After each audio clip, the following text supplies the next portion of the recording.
আসসালামু আলাইকুম সুপ্রিয় ভিউয়ার্স, আশা করি সবাই ভালো আছেন। তো যেখান থেকে আমার আজকের এই সুন্দর ভিডিও দেখরা সবার প্রতি অনেক অনেক দোয়া রইল।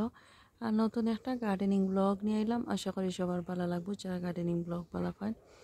তো আজকে ব্লগে শেয়ার করি আর এই যে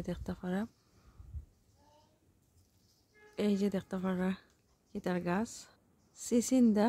তো এই বছর আমি প্রথম এই গাছ লাগাইছি, শুধু একটা গাছ আছে আর প্রতিটা পাতায় পাতায় দেখতে পারা সিসিন্দা ধরছে। মাশাআল্লাহ, সবাই মাশাআল্লাহ কইবা। গাছ এত বেশি বড় নাই, বাট অনেক সিসিন্দা আইছে। এই সিসিন্দা আমি জানি না বাঁচবো কি না, তবু চেষ্টা করি দেখি আর কিতা সার দিব গাছ বড় আর লাগি। আর এই সিসিন্দাগুলা যাতে আরো পরিপুষ্ট হয়, বড় হয়, কিতা কিতা সার ইউজ করবো, কিভাবে আমি সিসিন্দা গাছের যত্ন নেওয়ার আজকের ভিডিও শেয়ার করবো। 12টা বীজ লাগাইছিলাম, 12টা থেকে 2টা গাছ উঠিছিল, একটা গাছ মরে গেছে ঠান্ডাত, আর একটা গাছ আছিল ঘরের ভিতরে। আর এত সিসিন্দা হওয়ার কারণ হইল আমি এই গাছে 1G করিয়া দিছিলাম ঘরের ভিতরে যখন আসিল। এই গাছতে আসছিলাম একেবারে চিকন একটা গাছ আর খুব দ্রুত লম্বা ওর। তারপরে ভাবছি যে এত লম্বা গাছ ঘরের মাঝে রাখা তো সম্ভব হইতো না ঠান্ডার সময়, তো আমি আগা ভাঙ্গিয়া দিলাইছিলাম। এই জায়গার মাঝে আমি আগা ভাঙ্গিয়া দিছি, 1 মিটার ওয়ার পরে আমি আগা ভাঙ্গিয়া দিছি। তারপরেও দেখা যায় যে আরও আস্তে আস্তে লম্বা ওর নতুন আগা বাইরিয়া। এরপরে দেখা যায় যে শুধু নিচের দিকে কিছু ফুল আছে আর উপরের দিকে শুধু সিসিন্দা, অনেকগুলা সিসিন্দা ধরছে। তো আমি ছোট্ট একটা গাছের মাঝে কতটা সিসিন্দা আছে আগে দেখাইলাই। এই যে নিচের গাছের গোড়াটা দেখতে পারা এত বেশি বড় নাই, তারপরেও এইখান থেকে শুরু হয়েছে ফুল দেওয়া। এই যে ফুল, এই যে একটা সিসিন্দা ধরছিল, এটা নষ্ট হয়ে গেছে। এই একটা আছে, আর একটু উপরে দেখলে দেখা যাইব এই আছে একটা, এই যে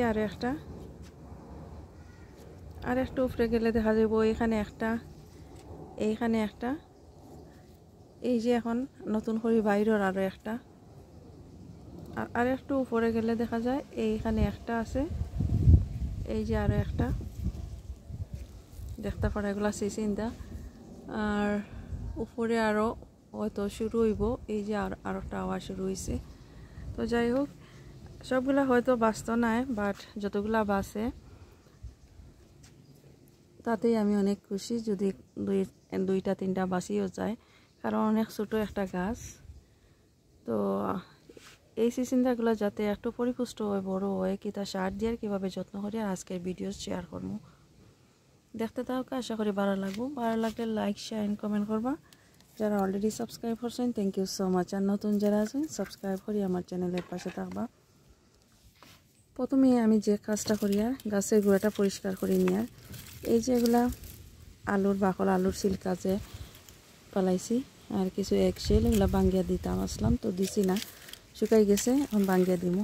তো প্রথমে এগুলা সরাইলেই একটু, সরানির পরে কীভাবে দিয়ে আর এগুলাও দিয়া দিমু, কীভাবে দিয়ে দেখাইমু। এই যে একটা গাছ উঠিছে এখানে, জানিয়ে না এটা কিতার গাছ, তো এটাও সরাইলেই আর এখান থেকে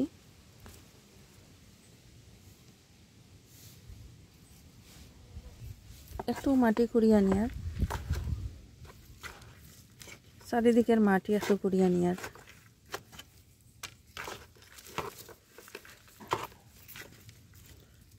কিছু মাটি আমি এখান থেকে উঠাইমু।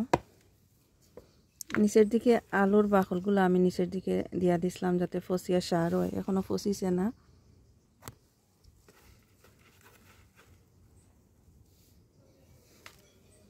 এই যে শিকড়টা অনেক লম্বা ইয়ার, তো এই সাইডে দিয়ে আমি সার দিয়া দিব। মাটি একটু সরাইলাই পরবর্তী সময় আমি মাটি দিয়া দিব আবার উপর দিকে। বেশ কিছু মাটি আমি সরাইয়া নিছি, তো এই জায়গার মাঝে এখন একটু সার দিয়া দিব।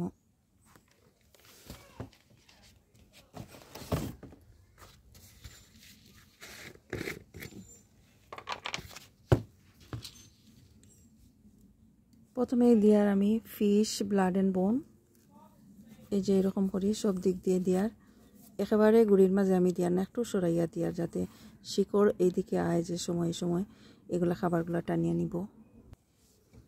অল্প কিছু চিকেন ম্যানুর দিয়ার এই যে খাবারগুলো দিয়ার গাছগুলো আমার যে গাছ আছে খুব দ্রুত এই গাছ বড় হয়ে যাব এগুলো দেওয়ার পরে।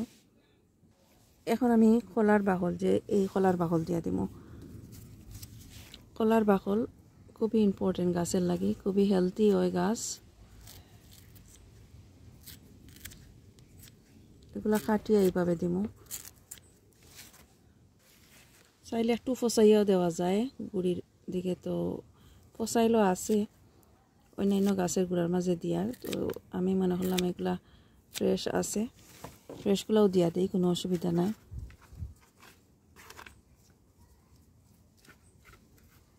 একটু সরাইয়া দিছি গাছের গুঁড়া থেকে। আলুর বাকল যেগুলো আমি উঠাইছিলাম এগুলো দিয়া নিচের দিকে। এই যে ডিমের কুসা আছে, ডিমের কুসাও দিয়া দিয়ার।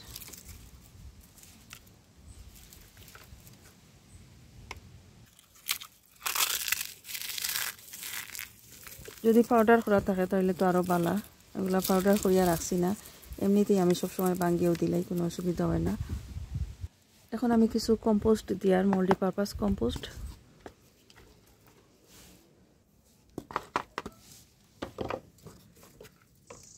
এই তো এগুলা দিলাম।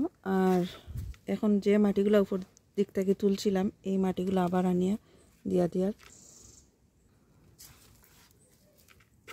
এই যে আলুর বাকল নিচের দিকে দিয়া দিছিলাম, এগুলা দিয়ার আবার।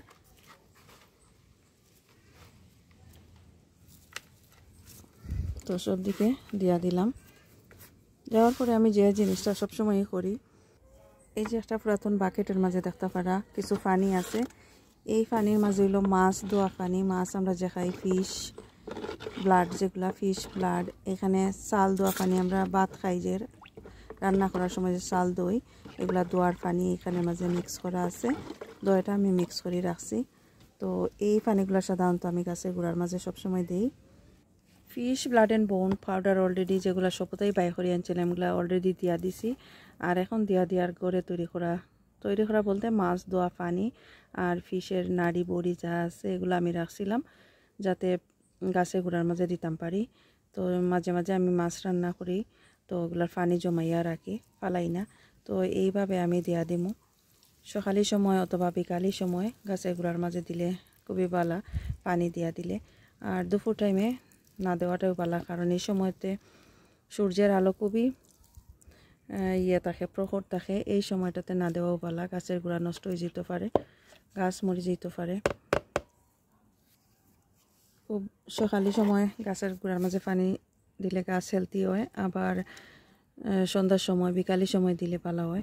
এই যে মাছের যে অংশটা আমরা না খাই না, এই অংশটা ফালাই দিই সাধারণত, এগুলো আমি রাখছি। তো বাকেটের ভিতরে আরও অনেকগুলো আছে, তো আমি জাস্ট দেখানির লাগি দিয়া দিলাম, এখানে রাখছি। তো নিচের দিকে, উপরে না দেওয়াটাও পালা, নিচের দিকে দিয়া দিলে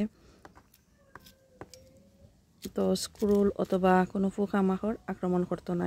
দেওয়ার পরে এইভাবে মাটি দিয়ে গুঁড়িয়ে দেওয়াটা খুবই বেস্ট আমার মনে হয়। আর যদি উপর দিকে এইভাবে ছিটাইয়া দিন তাহলে এখানেও যে মশা মাছি আর পোকামাকড় আক্রমণ করব, আবার স্ক্রুল আইয়া আক্রমণ করব। তো এইভাবে দেওয়া যায়। আর একটা বুস্ট করার লাগি গাছের এই যে ফুল হওয়ার লাগি, এই যে বুস্ট করার লাগি, এই ফুল ফল বেশি করে হওয়ার লাগি অথবা ফুল হওয়ার পরে এই জিনিসটা দেওয়া যায়। যে কোনো গার্ডেন সেন্টারও পাওয়া যায়, এগুলো দেওয়া যায়।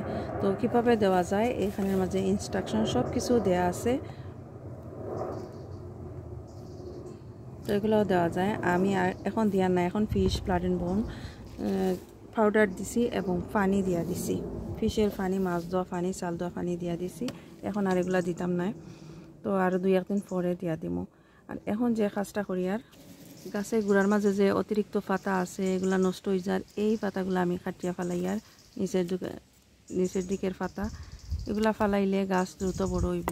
আর আরেকটা জিনিস করি, আর এই যে এইখানে মাঝে শুধু ফুল, এটা মেল ফুল, ফিমেল নাই, তো এটা এইখানে কাটি। আর এইখানে না কাটিলে দেখা যাইব যে এটা আরও কিছু ভিটামিন টানি আনের। তো আমি চাই আর না আমার গাছের পর্যাপ্ত যে ভিটামিন আছে সবগুলা এগুলাই নিত, টানিয়া দরকারও নাই। তো ফালাই দিলাম কিছু।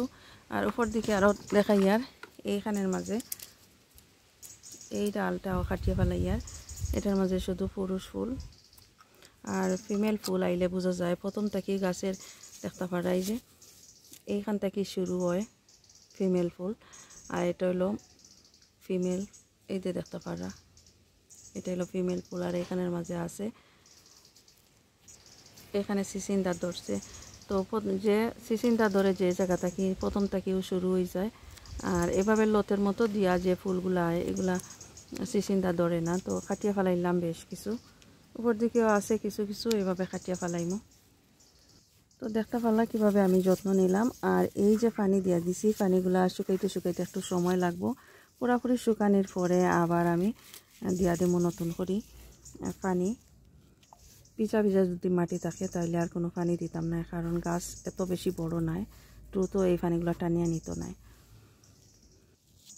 তো পরবর্তী ভিডিওতে দেখাইমু আমার কয়টা সিসিন্দা ধরলো আর এই যে যেগুলা ধরছে সেগুলা বাঁচছে কিনা, পরবর্তী ভিডিওতে দেখাইমু। তো ভালো থাকুক সবাই, এখানেই বিদায় নিচ্ছি। আল্লাহ হাফেজ।